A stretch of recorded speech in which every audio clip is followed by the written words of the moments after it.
दोस्तों नमस्कार आदाब। मैं आपका दोस्त तकमील अहमद आपके अपने ऑनलाइन इंस्टीट्यूट लक्ष्य लर्निंग 100 में आपका एक बार फिर स्वागत है।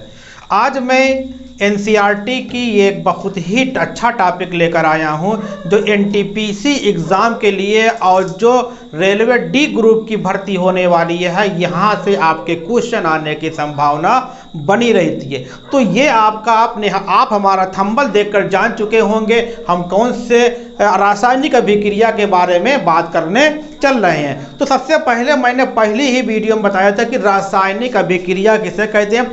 फिर मैं बता रहा हूँ रासायनिक अभिक्रिया उसे कहते हैं रासायनिक अभिक्रिया में पुराने बंध टूटते हैं और नए बंध बनते हैं। इसको क्या कहते हैं? रासायनिक अभिक्रिया कहते हैं। अब बात होती है रासायनिक अभिक्रिया। अब फिर यहाँ पे क्या होता है कि अभिकारक के बंध टूटेंगे और उससे जो नया पदार्थ बनेगा उसको क्या कहते हैं? उत्पाद कहते हैं। ये क्या था? रासायनिक अभिक्रिया। अब यहाँ पे क्या लिखे? रासायनिक अभिक्रिया का इसके पहले हम लोगों ने संयोजन अभिक्रिया पढ़ा था। अब यहाँ पे पढ़ने चल रहे हैं वियोजन अभिक्रिया। इसका एक नाम और है, इसको अपघटन अभिक्रिया भी कहते हैं। लिख लीजिए, इसको वियोजन अभिक्रिया को अपघटन अभिक्रिया कहते हैं। इंग्लिश में डीकम्पोजिशन रिएक्शन कहते हैं। डी माने क्या होता है कि तोड़ देना, मतलब कि जो संगठित है उसको तोड़ देना। इसको हम लोग क्या कहते हैं? इसको हम लोग डीकम्पोजिशन रिएक्शन कहते हैं। मैं इसकी डेफिनेशन हल्की सी लिख दे रहा हूँ। डेफिनेशन मैं लिखने चल रहा हूँ। देखिए कि क्या होता है कि जब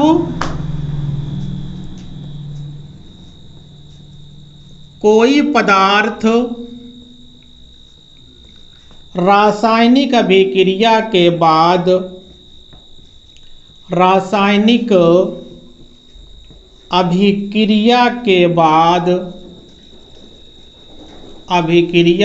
बाद दो या दो से अधिक नए पदार्थों में बदल जाता है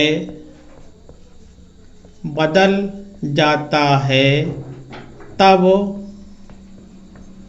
इस अभिक्रिया को वियोजन अभिक्रिया कहा जाता है। क्या कहते हैं?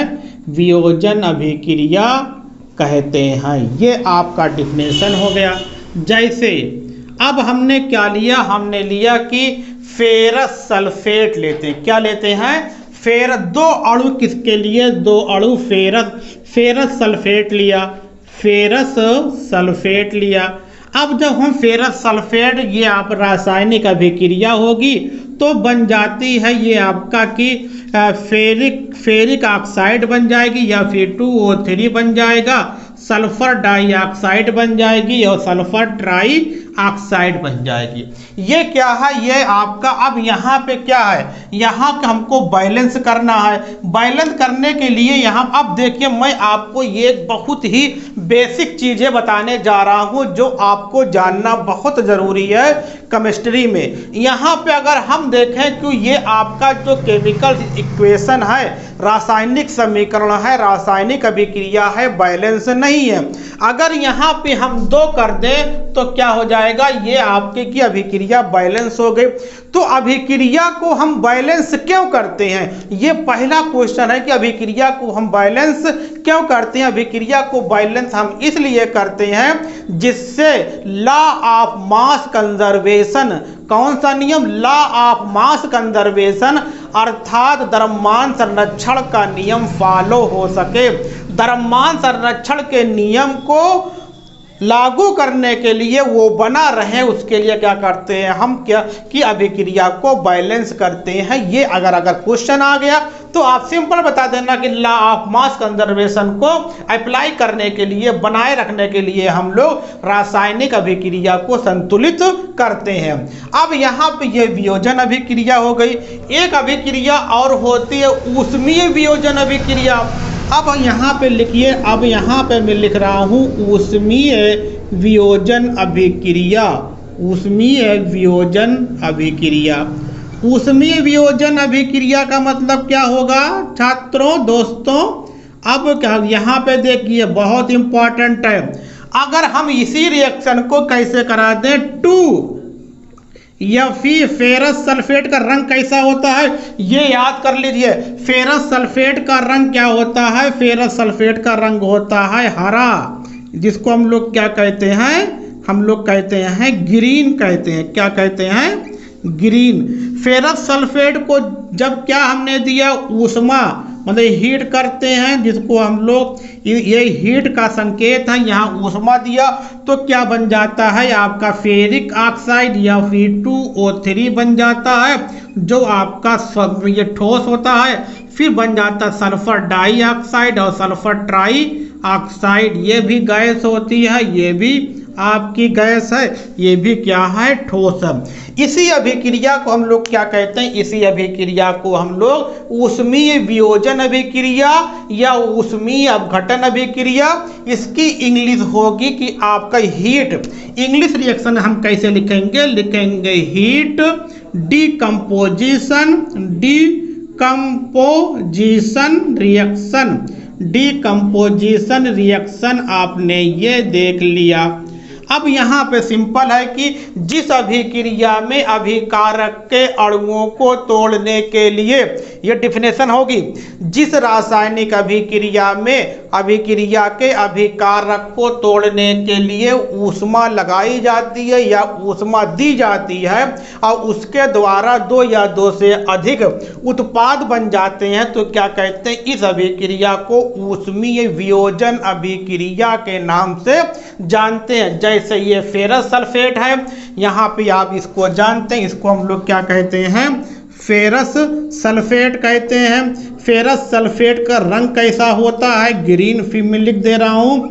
फिर आपका कि ये आपका फेरिक ऑक्साइड है, ये क्या है आपका फेरिक ऑक्साइड है, फेरिक ऑक्साइड है जो क्या होता है, ठोस होता है। ये क्या है, सल्फर डाइऑक्साइड है, सल्फर डाइऑक्साइड आपका हो गया। ये क्या है, सल्फर 3 है तो क्या होगा, सल्फर ट्राइऑक्साइड। इसका आप स्क्रीनशॉट लीजिए, फिर आगे हम बात करते हैं।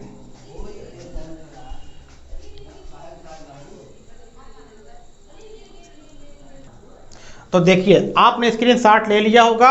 अब मैं ये आपने क्या, ये ऊष्मीय वियोजन का रिएक्शन दे दिया। अब मैं ऊष्मीय वियोजन का एक रिएक्शन और देता हूं जो आपके लिए बहुत इंपॉर्टेंट है और ये हमेशा आने की संभावना इस रिएक्शन की बनी रहती है। हम लिख रहे हैं चूना पत्थर का मैं रिएक्शन लिखूंगा, फार्मूला लिखूंगा, संगमरमर का लिखूंगा, कैल्शियम कार्बोनेट का लिखूंगा। तो जो कैल्शियम कार्बोनेट है CaCO3 को क्या कहते हैं, इसका नाम होता है कैल्शियम कार्बोनेट। क्या है छात्रों, कैल्शियम कार्बोनेट। क्या नाम है बेटा, कैल्शियम कार्बोनेट, इसका एक नाम ये हुआ। इसको हम लोग चूना पत्थर भी कहते हैं। क्या कहते हैं, चूना पत्थर का अगर सूत्र आता है तो क्या बताओगे, कैल्शियम कार्बोनेट को बताओगे। इसी को हम एक नाम से और जानते हैं जो अक्सर क्वेश्चन दिखाई पड़ता है पेपरों में, संगमरमर। संगमरमर, संगमरमर। जब क्या होता है कि हम चूना पत्थर को, कैल्शियम कार्बोनेट को या संगमरमर को क्या करते हैं, हीट करते हैं। यह किसका संकेत है, ऊष्मा का या हीट का संकेत है। जब हीट करते हो ये क्या बन जाता है, बिना बुझा चूना। क्या बन जाता है, बिना बुझा हुआ चूना, बुझा हुआ चूना, बिना बुझा हुआ चूना बना।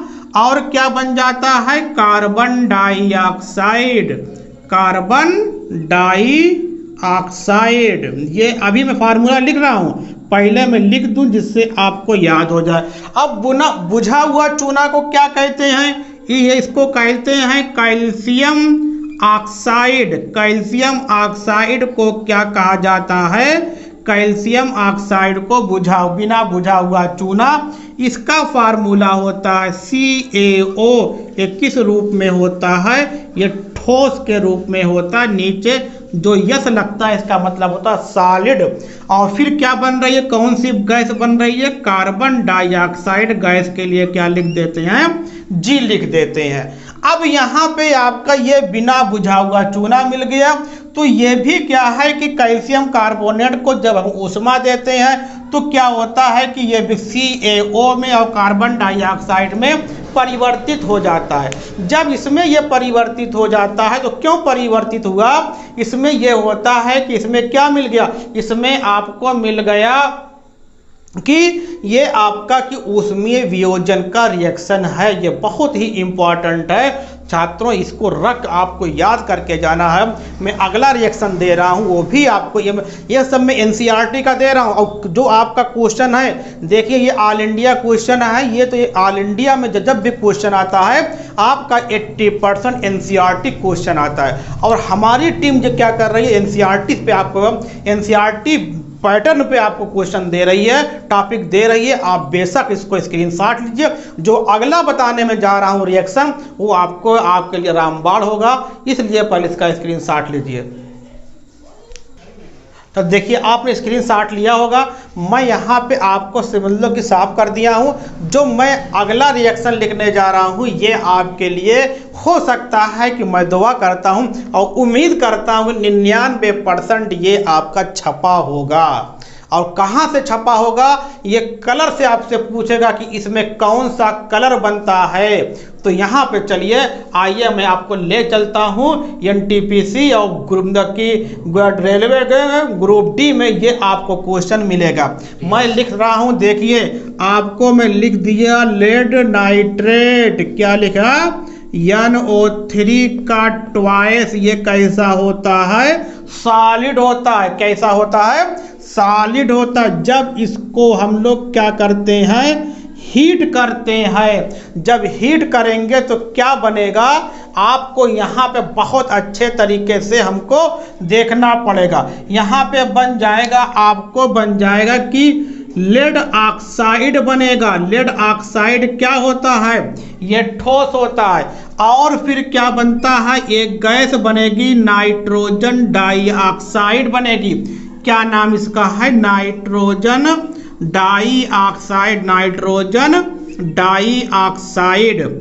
इसके बारे में अभी मैं बात कर रहा हूँ। नाइट्रोजन डाइऑक्साइड बनेगी और क्या होगा आपका कि ऑक्सीजन गैस निकल जाएगी। ये भी क्या होती है? गैस होती है। तो यहाँ से क्वेश्चन कैसे आएगा पहले देखिए। इसका क्वेश्चन ये आता है कि जब ये आपका ऊष्मीय वियोजन का रिएक्शन है, लेड नाइट्रेट है। ये क्या आपका है कि लेड नाइट्रेट आपका फार्मूला है। गरम करोगे लेड ऑक्साइड बनेगा, नाइट्रोजन डाइऑक्साइड बनेंगे और ऑक्सीजन बनेंगे। अब बात आती है कि जब इसको हम लोग क्या करता है कि टेस्ट ट्यूब में लेकर, टेस्ट ट्यूब लिया, इसमें हम लोगों ने क्या कर दिया? लेड नाइट्रेट PbNO3 का ट्वाइस, इसको लेकर हम यहाँ पे क्या बर्नर लगा दिया। फिर क्या किया हमने? यहाँ पे हीट कर रहे हैं। जब इसमें से जो धुआं निकलेगा, जो वाष्प निकलेगी वो किस रंग की होगी? यही क्वेश्चन करेगा आपसे। वो किस रंग की होगी? भूरे रंग की। किसकी? वो क्या होगी? भूरे रंग की। और जो ये भूरे रंग होगा कौन होगा? ये आपका NO2 नाइट्रोजन डाइऑक्साइड ही क्या होता है? भूरे रंग की गैस देता है।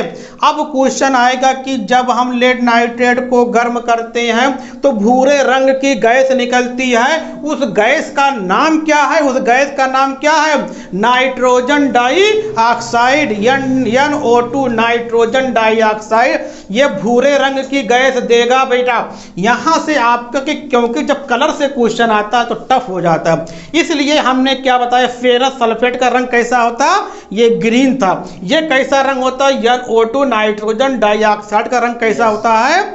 भूरा होता है। ये आपके लिए क्या था कि पहले आप इसका स्क्रीनशॉट लीजिए, फिर मैं आगे बात करता हूं। तो उम्मीद करता हूँ आपने स्क्रीनशॉट ले लिया होगा। अब आपके लिए एक सूचना है, हमारे यहाँ टेस्ट सीरीज चालू हो चुकी है। अभी तक बहुत सारे बच्चों ने ज्वाइन कर लिया है, आप भी ज्वाइन करिए। आपको मैं एनसीईआरटी का साइंस का मैं वादा करता हूं कि इंशाल्लाह मैं आपको जरूर क्या होगा कि वो टॉपिक पढ़ाऊंगा जो आपको कहां तक एनटीपीसी को बीट करने के लिए और रेलवे ग्रुप डी को भी बीट करने के लिए आपके साथ चलेगा। इसलिए आप बने रहिए, आपको कहीं जाने की ज़रूरत नहीं है। आप हमसे अच्छा देखिए कि कोई भी चैनल दे सकते हैं, लेकिन हम आपके साथ खड़े हैं, आप भी आइए। और इसी के साथ मैं आपसे कहता हूं, अभी तक जिन लोगों ने हमारे चैनल लक्ष्य लर्निंग 100 को सब्सक्राइब नहीं किया, सब्सक्राइब कर ले, बेल आइकन को प्रेस कर दीजिए और लाइक का बटन भी दबा दीजिए। और जो आपका नीचे नंबर चल रहा है, यहाँ पे आप व्हाट्सअप कर सकते हैं, इस पर कॉल कर सकते हैं। आपको टेस्ट सीरीज के बारे में या कोई आपको इन्फॉर्मेशन लेना है एनटीपीसी के बारे में, रेलवे डी ग्रुप के बारे में, तो आपको तमाम तरह की जानकारियां मिल जाएंगी। ओके, मैं इसी के साथ अपने शब्दों को विराम देता हूँ। ओके, थैंक्स, धन्यवाद, नेवर गिव अप।